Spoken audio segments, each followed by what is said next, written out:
Hello and welcome to Matt's B-Movie Reviews, the show that looks at cult films that may have escaped your radar. Hope you like my Bela Lugosi impression there. Pull the string! So this week's movie, as you may guess, may have a vampire theme to it, and I was looking forward to this film for a hell of a long time. So this week I've chosen Dario Argento's 2012 Dracula. Does it hold its own? Let's find out. You're not supposed to see this bit. Here is the plot. Just in case you've never seen a Dracula movie before. Jonathan Harker is summoned to Transylvania to help Count Dracula catalogue his extensive library. Yes. Turn into Sean Connery for some reason. The local villagers are scared of the dark and warn Harker not to go into the woods alone. As it turns out, funnily enough, Dracula is planning to drink the village dry with his savage bloodlust as he is a vampire. Who saw that one coming? So, throw in a few buxom babes and that's the plot in a nutshell. Seriously. Now, firstly, I want to say that when I heard Dario Argento, director of The Girl with the Crystal Plumage, Suspiria, Tenebrae, Creepers, a hell of a lot of other weird Italian cool movies, I was so excited to see his own version and spin on the tale of Dracula. Sadly, that didn't last long because I caught sight of the trailer and it worried me a lot.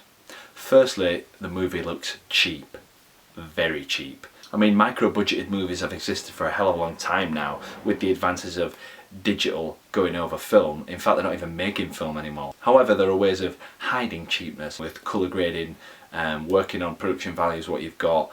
This all seems to have gone out of the window on this production, and it actually looks like a second-year film student's attempt at making a film.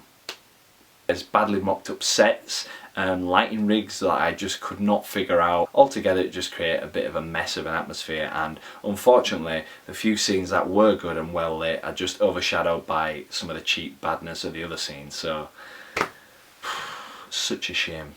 Not to let any of this stop me, because as you know I watch a lot of bad movies. It's just what I do.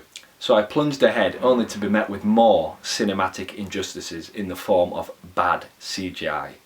Really bad. One scene where Dracula transforms into a wolf would have looked amazing in an early noughties video game, but this is 2014. The movie was made in what, 2013, but that still does not excuse it.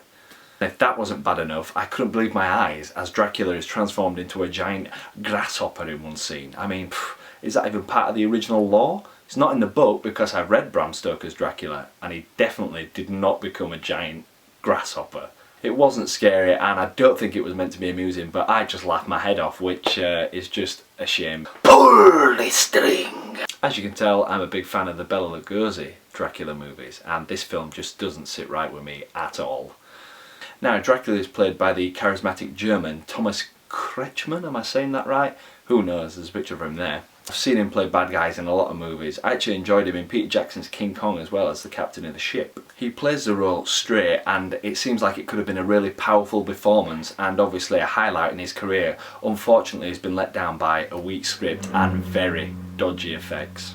In one of the better scenes of the movie, Dracula turns up to oppose some of the villagers who are trying to band together to stop him. He proceeds to be charming at first and then simply goes apeshit and rips out everyone's throat. It was a really good scene. Unfortunately, even that was let down by the off-colour blood which squirted out some of the people's necks. It just looks a little too red, like they've gone for that 70s nostalgic look rather than the modern colour of dark, gory blood. This could perhaps be a nod to some of the old Hammer horror vampire movies, as many of the fans are mentioning online, but I'm not too sure. How Thomas plays it where he's just calm one moment and a fury in the next is just really clever to watch. Unfortunately, even that is let down by some of the poor visual effects that we're seeing. Just as a note, this Dracula was actually presented in 3D. I saw the 2D version.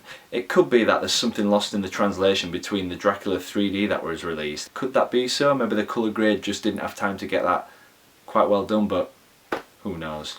It's really unclear throughout what direction Dario Argento was going with this film. I was really hoping for his personal take on the tale, which if this movie had been made in the 70s under his command, it would have been completely different, I'm 100% sure. Unfortunately, the movie starts to feel like it's poking fun of itself, but I think that's down to more of the cruddy production than anything else. I suppose saving graces of the movie are Thomas's performance as Dracula, some of the quite striking female cast who do bear all for their art, including Asia Argento, who is an excellent actress and I really enjoyed her in Land of the Dead. She needs to be in more films. Plus almost a cameo by Rutger Hauer playing Van Helsing, who starts to turn up by the third reel of the film. Unfortunately, even Rutger doesn't seem to play well with the character. I've seen it performed a hell of a lot better. I actually prefer Anthony Hopkins' role in the Dracula that was released in the early 90s. That was a truly worthy performance of Van Helsing. In this, Rutger turns up and, to be honest, is just instantly forgettable, so anyone could have played the role. It's a shame really, as we know that Rutger is a really good actor. Has anyone seen him in The Hitcher? That is one of my favourite films by him. So overall the movie is a bit of a cheap mess with bad CGI, wooden acting and even bad dubbing, which really doesn't help your enjoyment of the film. I don't think I'd be compelled to see this movie again. So unfortunately I've got no other choice but to give this 1 blood splat out of 5, and I think the 1 is merely because this is a Dario Argento film. Barely. Checking the movie on Internet Movie Database, it gives it a 3.6, which is actually under the previous review I've done of Pinocchio's Revenge, which says a lot. So putting this movie behind me, I'm going to go rest and watch Cat o' Nine Tails and Deep Red just to get that horrible Argento movie out of my head. So as usual, thanks for watching and I hope to see you next time. Bye!